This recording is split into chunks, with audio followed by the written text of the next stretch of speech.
Baik,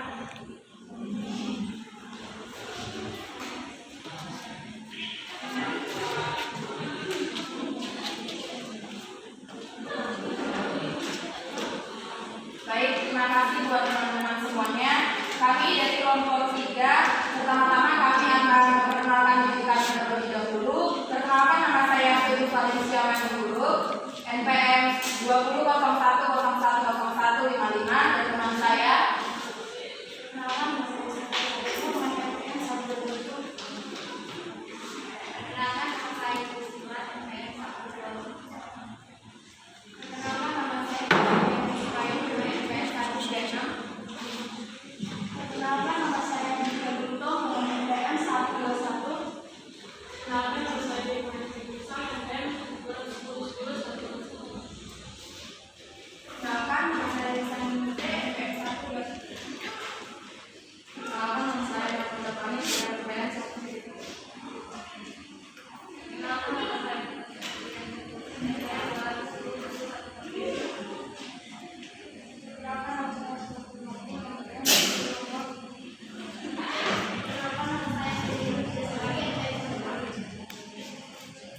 Baik, kepada teman-teman semuanya bisa dilihat PowerPoint yang sudah kami kirim di grup, di mana materi kami tentang permasalahan peserta didik di lingkungan SD. Nantinya kita akan membahas tentang pengertian permasalahan peserta didik, pendekatan pelayanan BK, metode bimbingan kelompok, dan metode bimbingan individual. Selanjutnya akan dijelaskan oleh teman kami.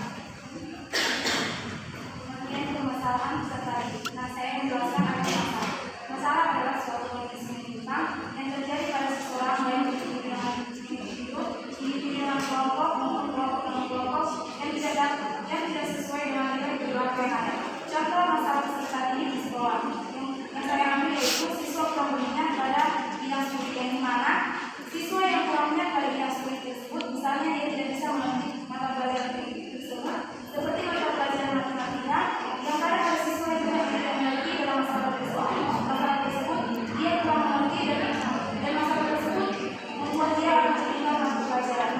Sebagai seorang guru, kita harus mengerti bagaimana cara metode yang akan kita jelaskan pada peserta didik tersebut. Akan dilakukan oleh permasalahan peserta didik. Permasalahan peserta didik adalah suatu kondisi yang mereka dalam kehidupan peserta didik, di mana kondisi ini dapat menghambat terjadinya proses pembelajaran yang efektif, dan di mana kondisi ini juga dapat berpengaruh pada kondisi kesehatan dan pendekatan pelayanan BK, terutama pendekatan fisik. Pendekatan yang mengatur para peserta didik yang mengarah pada situasi tidak stabil dan dapat mengaruhi individu kelompok lainnya. Yang kedua, pendekatan remedial, suatu bimbingan dan konseling yang diarahkan kepada peserta didik yang mengalami kesusahan dalam menjawab pertanyaan. Tujuannya membimbing konseling untuk menghilangkan berbagai kesusahan yang dihadapi dan difokuskan kepada memberikan solusi tersebut. Selanjutnya akan dibacakan oleh teman saya. Baik, saya akan melanjutkan yaitu yang ketiga, pendekatan preventif. Pendekatan preventif ialah usaha bimbingan dan konseling yang diarahkan untuk mengantisipasi berbagai persoalan umum dan mencoba mencegah supaya tidak sampai terjadi pada individu. Saya ambil contohnya dalam dunia pendidikan, yaitu diadakannya seminar tentang bahaya merokok dan narkoba kepada siswanya. Hal ini dilakukan dengan tujuan agar para siswa tidak terjerat masalah rokok dan narkoba. Yang keempat yaitu pendekatan pengembangan. Pendekatan pengembangan dan konseling yang berkembang saat ini ialah bimbingan dan konseling perkembangan development counseling, di mana dalam pendekatan pengembangan ini mempunyai tujuan utama yaitu memberikan kemudahan perkembangan bagi siswa dalam mengembangkan potensi yang dimilikinya. Dilanjutkan oleh teman saya. Kita melanjutkan yang bagian C, yaitu metode bimbingan kelompok. Ada dua jenis metode dalam bimbingan kelompok. Yang pertama itu kompros, yaitu adalah teknik untuk menerangkan pertemuan yang diadakan oleh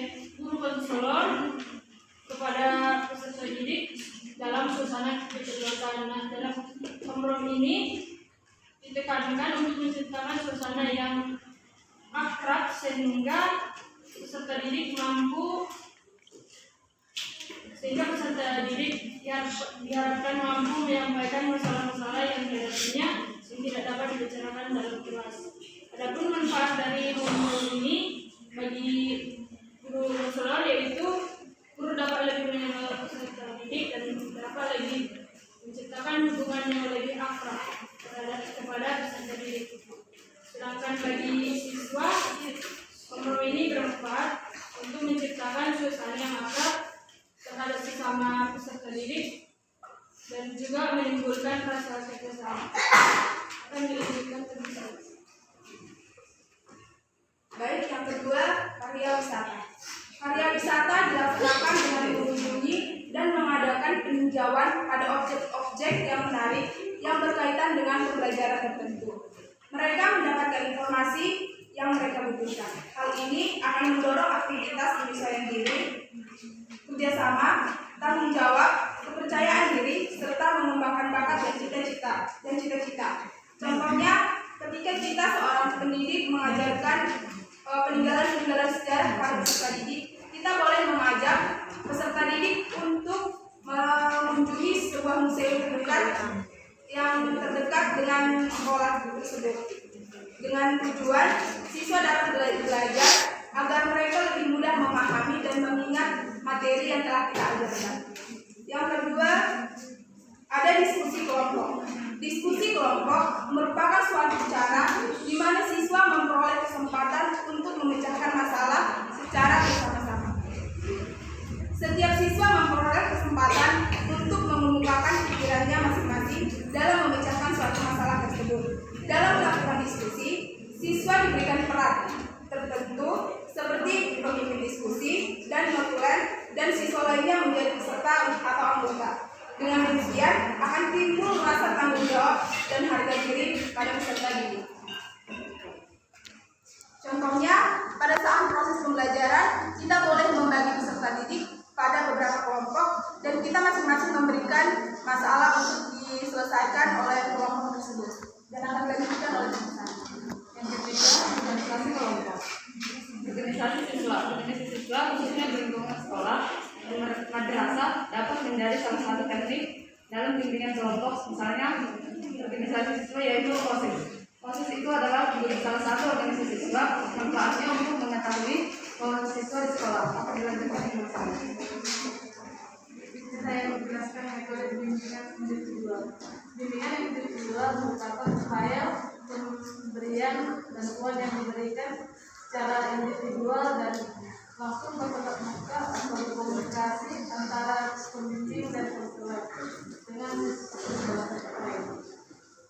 Baik, saya akan menjelaskan konseling direktif atau direktif. Konseling adalah metode untuk meningkatkan rendahnya rasa percaya diri pada korban bullying. Selain itu, konselor juga memberikan saran, anjuran, dan nasihat kepada kalian secara langsung tanpa melalui perantara apapun. Selanjutnya akan dilanjutkan oleh saya.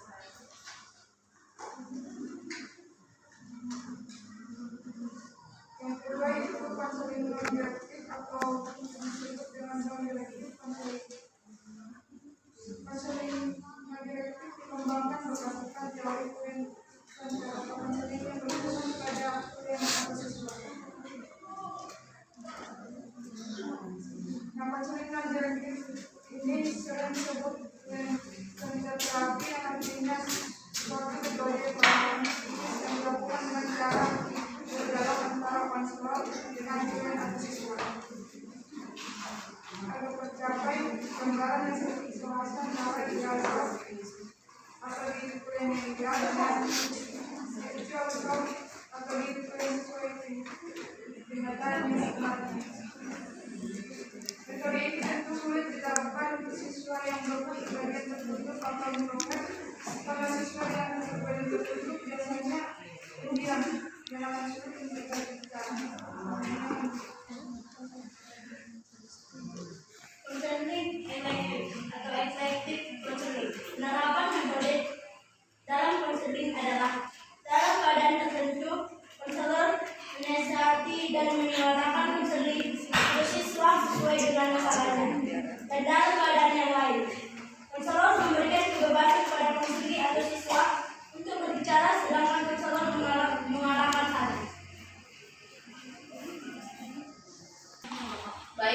Demikianlah hasil diskusi kami kelompok 3. Di sini kami membuka sesi tanya jawab, di mana kami membuka 2 sesi. Yang sesi pertama itu terdiri dari 3 orang, sesi kedua terdiri dari 3 orang juga. Bagi teman-teman yang ingin bertanya, kami persilahkan. Kami membuka sesi pertama kepada Terima kasih. Saya Febiana dengan NPM 122 ingin bertanya, dalam melaksanakan metode bimbingan kelompok yaitu karya wisata, pada saat pelaksanaan metode karya wisata ini, bagaimana cara kelompok mengawasi peserta didik yang hiperaktif? Terima kasih. baik kepada saudari Febiana, diulangi dengan pelan-pelan. Dalam melaksanakan metode bimbingan kelompok yaitu karya wisata, pada saat melaksanakan metode karya wisata ini, bagaimana cara kelompok mengawasi peserta didik yang hiperaktif? Terima kasih. Baik, terima kasih kepada saudari Febiana. Selanjutnya kepada pertanyaan kedua, kami silakan kepada saudari Yunita. Perkenalkan, nama saya Yunita Sejoro. Di sini saya akan bertanya, jika kalian nantinya seorang guru, bagaimana cara kalian mendidik atau menasihati peserta didik yang sering membuat kesalahan di kelas, dan layanan apa yang kalian buat untuk mengatasinya? Baik, terima kasih kepada saudari Yunita. Selanjutnya kepada pertanyaan ketiga, kami silakan kepada saudari Vika. Perkenalkan, nama saya Dinda Yasmin Simatupang dengan NPM 210. Di sini saya ingin bertanya, bagaimana upaya guru dalam layanan bimbingan belajar guna mengatasi masalah yang terjadi pada peserta didik? Baik, terima kasih kepada saudari Vika. Baik, kami dari kelompok 3, teman-teman dari kami kelompok 3 akan menjawab pertanyaan daripada yang penanya. Kami persilakan. Baik, di sini saya akan menjawab pertanyaan dari saudari Febiana. Yang dimana pertanyaannya,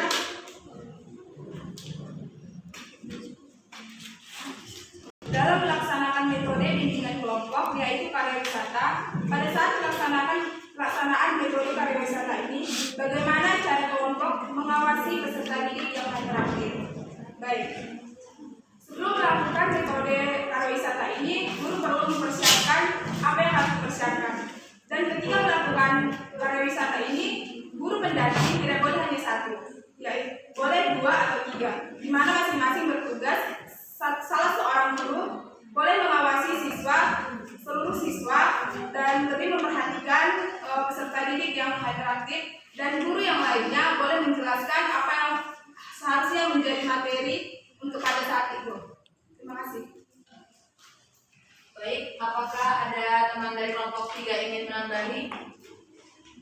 Baik, sepertinya tidak ada. Apakah saudari Febiana dapat menerima jawaban dari saudari Yuli? Baiklah, saya dapat menerimanya. Baik, terima kasih kepada saudari Febiana. Selanjutnya, teman kami akan menjawab pertanyaan dari penanya selanjutnya. Baiklah, di sini saya akan menjawab pertanyaan dari saudari Tika. Pertanyaannya, bagaimana upaya guru dalam layanan bimbingan belajar guna mengatasi masalah yang terjadi pada peserta didik? Yang pertama, guru harus mengumpulkan data siswa melalui buku rapor semester peserta didik. Dengan hasil ulangan harian peserta didik, guru bisa tahu apakah peserta didik nilai rapor dan hasil ulangan hariannya di bawah rata-rata, maka peserta didik tersebut memerlukan bimbingan belajar. Selanjutnya, mengamati tingkah laku siswa. Dengan memperhatikan tingkah laku siswa dalam pembelajaran, guru bisa menilai apakah peserta didik tersebut mempunyai masalah belajar yang dilihat dari tingkah laku yang ditandai dengan sering melamun, ngobrol sendiri, kurang aktif bertanya saat pelajaran, maka hal itu mendorong guru melakukan bimbingan belajar. Selanjutnya, mengenal siswa yang memerlukan bantuan khusus. Guru harus mengenal peserta didik yang mempunyai masalah belajar. Guru harus melakukan perhatian lebih kepada peserta didik tersebut. Misalnya, guru memberikan soal peserta didik yang mempunyai masalah belajar untuk maju ke depan mengerjakan soal tersebut. Lalu guru membimbing agar si peserta didik tersebut mau ke depan untuk mengerjakan tes tersebut. Bagaimana saudara Tika, apakah dapat menerima jawaban dari saya?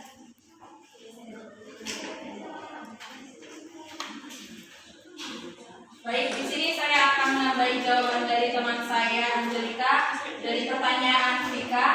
Selain etika teman-teman saya, konselor juga harus memiliki kemampuan yang profesional, yaitu mampu dengan mengadakan komunikasi dengan orang tua siswa untuk memperoleh keterangan dalam pendidikan anak. Komunikasi ini terjadi pada saat pembagian rapor oleh wali kelas kepada orang tua peserta didik. Guru atau wali kelas memberitahukan apa-apa saja masalah yang terjadi pada anak didiknya tersebut.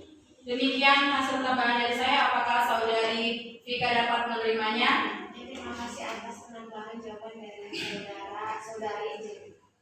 Baik, terima kasih. Selanjutnya teman saya akan menjawab pertanyaan dari teman kita, Yunita. Dan menjawab pertanyaan dari saudari Yunita.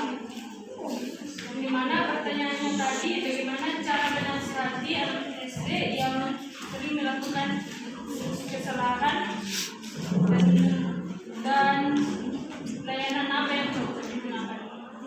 Menurut kelompok kami, layanan yang kami gunakan yaitu layanan individual, yang dimana dengan layanan ini kita sebagai guru memanggil peserta didik tersebut ke suatu ruangan, dan di ruangan tersebut kita akan berbicara langsung kepada peserta didik dan kita akan menanyakan permasalahan yang dia alami. Nah, dengan pertemuan ini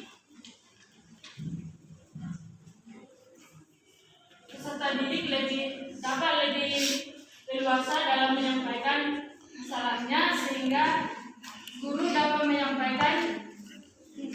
memberikan solusi sehingga masalah tersebut dapat teratasi dengan baik. Nah, setelah itu guru juga tidak hanya sampai di situ. Guru juga harus terus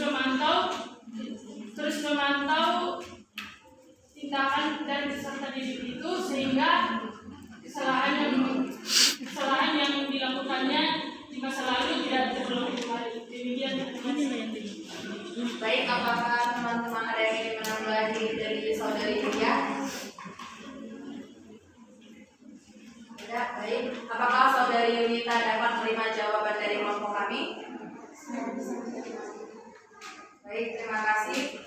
Selanjutnya kami buka sesi kedua, di mana tadi ada 3 penanya. Kepada teman-teman yang ingin bertanya kami persilahkan. Kepada saudari Ramelia kami persilahkan. Baik, terima kasih. Perkenalkan, nama saya Ramelia Suha, NPM 134. Di sini saya ingin bertanya, coba kelompok jelaskan pengertian pendekatan preventif dan berikan contoh penerapan di SD. Coba kelompok jelaskan pengertian pendekatan preventif dan berikan contoh penerapan di SD. Baik, terima kasih kepada saudari Ramelia. Kepada penanya kedua, silakan kepada saudari Nella.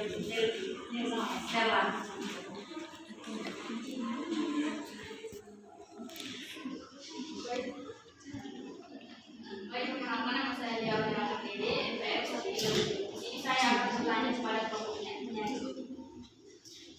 Salah satu cara membuat lingkungan belajar yang kondusif adalah membiarkan siswa berkreasi sesuai dengan imajinasinya. Apa yang dilakukan guru agar siswa lebih senang dan bersemangat untuk berkreasi? Baik, terima kasih kepada saudari Nella.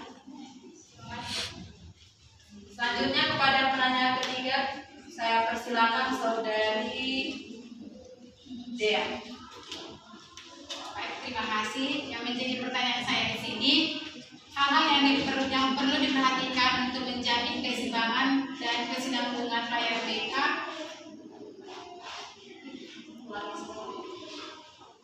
Hal apa saja yang perlu diperhatikan untuk menjamin keseimbangan dan kesinambungan layar BK? Baik, terima kasih kepada saudari Dea. Selanjutnya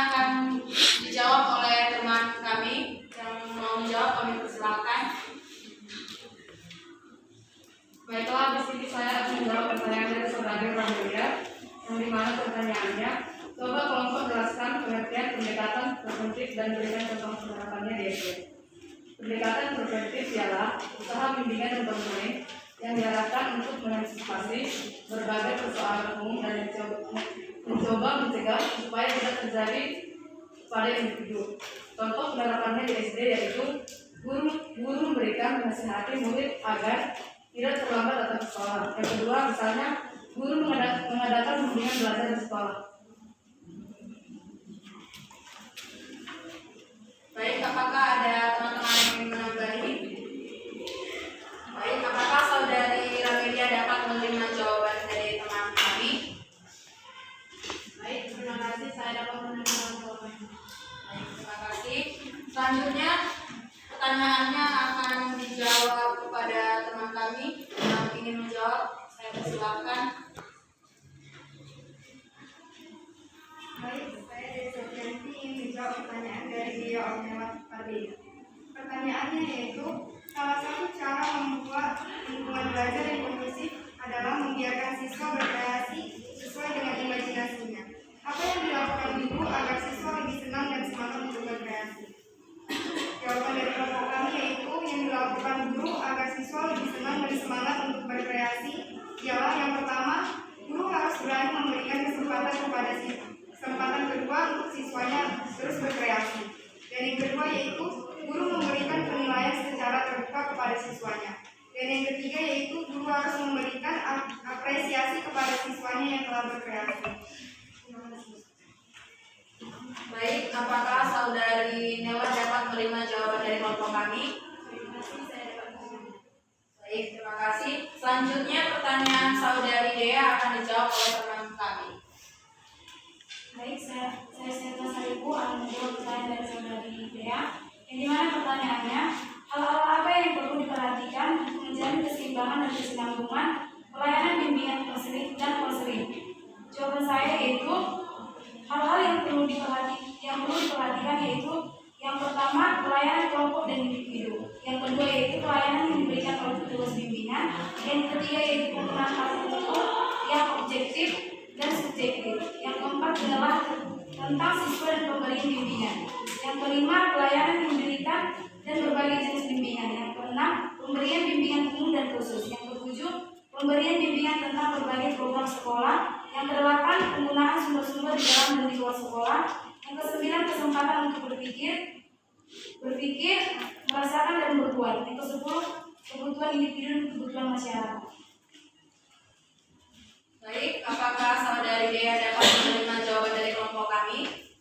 Terima kasih, saya dapat Baik, terima kasih.